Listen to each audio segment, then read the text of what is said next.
Oke, baiklah. Bagaimana kalau sekarang kita mendiskusikan bagaimana cara pintar korupsi? Sebuah peluang emas yang tidak akan terjadi lagi dalam masa yang akan datang, yaitu kalau Anda yang menjadi pejabat saat ini atau yang punya kesempatan dalam sisa periode ini mendapatkan jabatan, sebaiknya Anda korupsi dengan semaksimum mungkin dalam periode sisa saat ini, yaitu dalam 3 tahun ke depan ini. Sungguh, Anda harus memanfaatkan dengan baik momen ini untuk korupsi. Mumpung korupsi saat ini dibiarkan, manipulasi jabatan untuk kepentingan diri sendiri dan kelompok sendiri dibiarkan, tidak dihukum. Melanggar sumpah jabatan, kita tidak ditindak. Bahkan terang-terangan makan hak rakyat, tidak dipecat dari jabatan, apalagi dihukum. Jadi manfaatkanlah jabatan Anda semaksimum mungkin. Informasi berikut ini kita bermaksud mengajarkan kepada semua pejabat yang saat ini menjabat, mumpung New Mind belum berkuasa yang akan menghukum mati semua koruptor, Anda sebaiknya korupsi. Jadi manfaatkan waktu tersisa ini untuk menyedot harta negara, dan Anda akan dilindungi dengan para buzzer serta kepopuleran pejabat tertinggi yang dengan cantik punya pasukan media yang hanya memberitakan bagusnya saja dari karya-karya pakai hutang yang hutangnya tidak diungkap, hanya bentuknya yang diekspos, hanya yang sukses seperti jalan tol, bandara, sirkuit atau apapun, semua yang sukses saja yang diekspos. Kita akan mengajarkan bagaimana korupsi itu dilakukan. Oke? Pertama, mainkan anggaran daerah,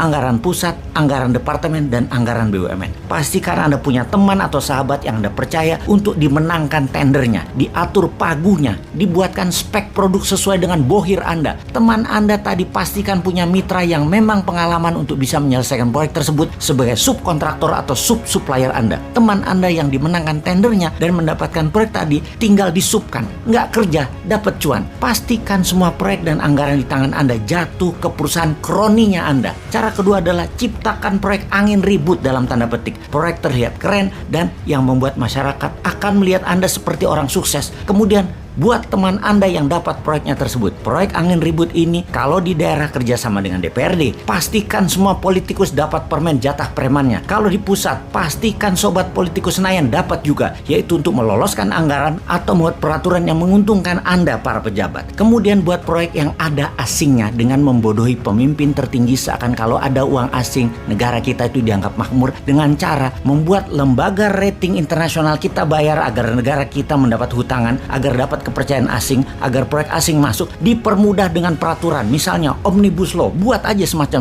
itu. Lalu karena proyeknya cross border atau antar negara, maka komisi Anda sebagai pejabat diletakkan di luar negeri, karena di luar negeri tidak ada PPATK-nya yang bisa cek. Akuisisi apapun libatkan pendana asing, tujuannya agar bisa bagi cuan di luar negeri. Import itu sumber korupsi karena dananya ada di luar. Jadi kita harus perbanyak import. Setelah memainkan anggaran, maka kita akan membuat peraturan yang menguntungkan kita dengan membuat kebijakan yang menguntungkan bisnis kita. Saat ini Anda sebagai pejabat boleh berbisnis, walau sebagai menteri atau pejabat-pejabat lainnya yang dalam sumpah jabatan Anda tidak boleh memperkaya diri sendiri dan memperkaya orang lain. Tapi tenang, selama Anda mendukung pemimpin populer, Anda aman. Kemudian manfaatkan anggaran pemerintah daerah atau departemen atau apapun untuk membuat Anda terkenal, seperti main di sosial media, di media mainstream. Semua acara-acara Anda harus ada dan harus dimediakan. Pokoknya Anda fokus terus memanfaatkan dana gubernuran, dana bupati, dana menteri untuk membuat Anda terlihat bekerja, terlihat bijak, terlihat berhasil. Penting ini dilakukan karena modal untuk terus menjabat adalah Anda terkenal. Apalagi Anda mau mencalonkan diri untuk menjabat lagi. Walaupun sebenarnya itu korupsi, tapi tenang, Anda banyak yang suka pakai fasilitas jabatan, nggak apa-apa. Mobil dinas, uang dinas, pesawat kepresidenan, apapun, semua pakai aja yang namanya kedinasan. Jadi pelajaran korupsi kita simpulkan kali ini, yaitu 1. Bikin proyek angin ribut. 2. Anggaran pastikan jatuh ke rekanan dan teman kita.